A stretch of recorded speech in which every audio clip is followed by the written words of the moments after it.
สบายดีเนาะวันนี้มาเจอกับเบาเดือพาจวนเนาะกินส้มมะขามโอ้ตัวปลาใหญ่ๆร้อนนี่เนาะโอ้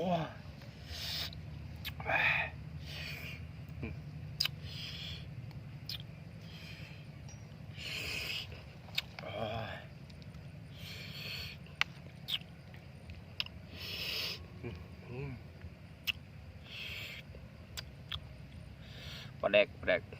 ตัวใหญ่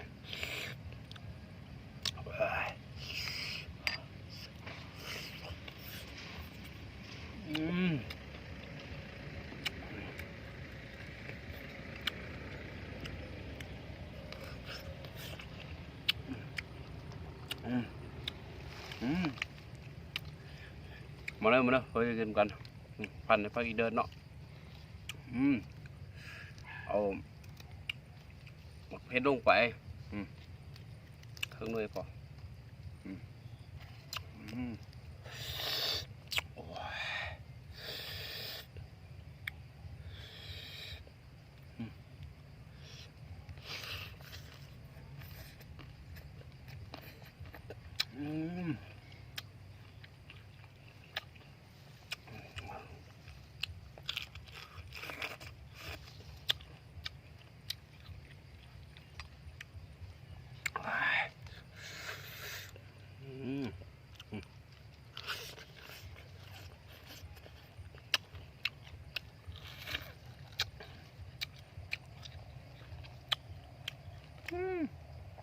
เลยว่าจับปลาเลย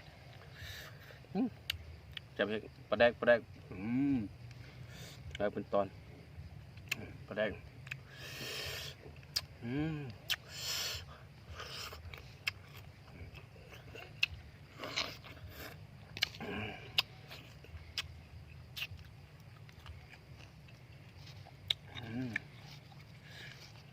ครับเนาะ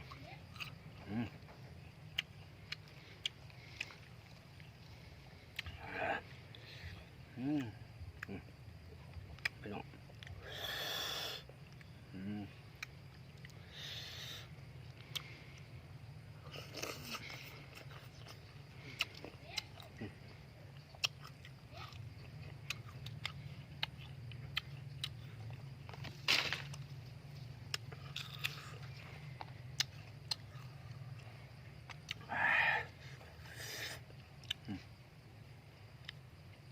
ปลาแดก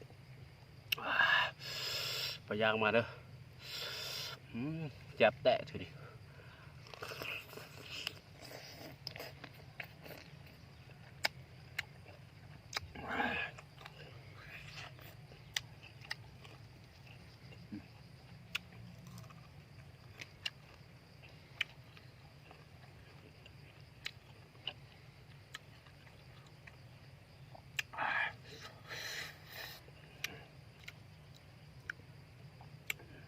ต้องยึด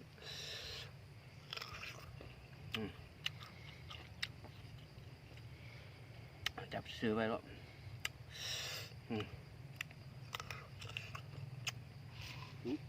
เนา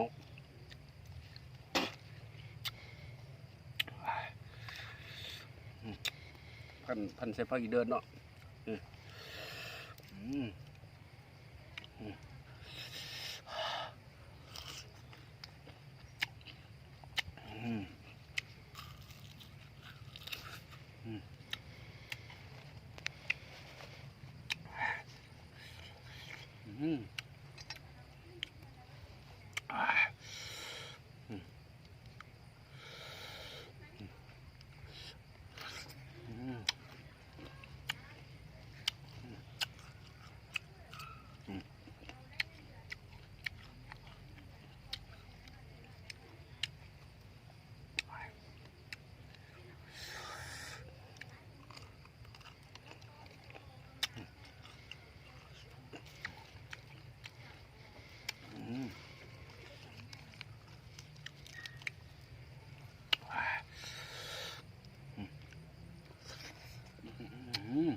สดเลยเนาะ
จังนาทีละฮะจังนาทีละ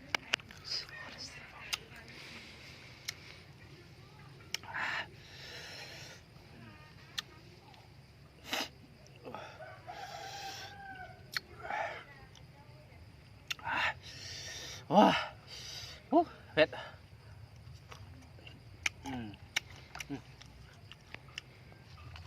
ไปแรกพี่น้อง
ไปอีเลิศจับได้เลยจะไปหึง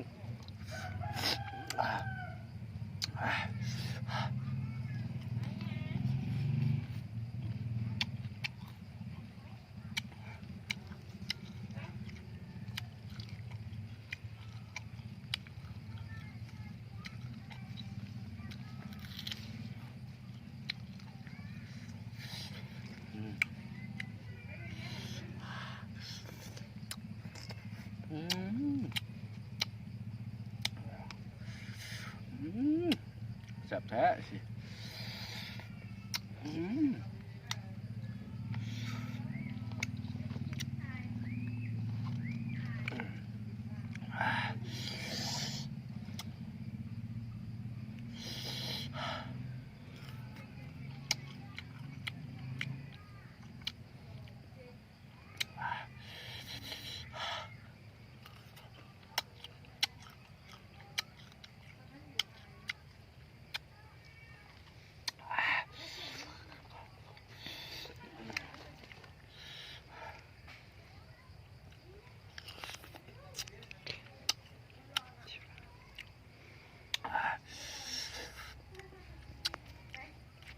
โอเคเนาะมื้อนี้ก็จบคลิปเพียงสำนี้เนาะมักก็ได้ถึงใจก็กดแค่แชร์แล้วฝากกดติดตามเลยเด้อแซ่บไร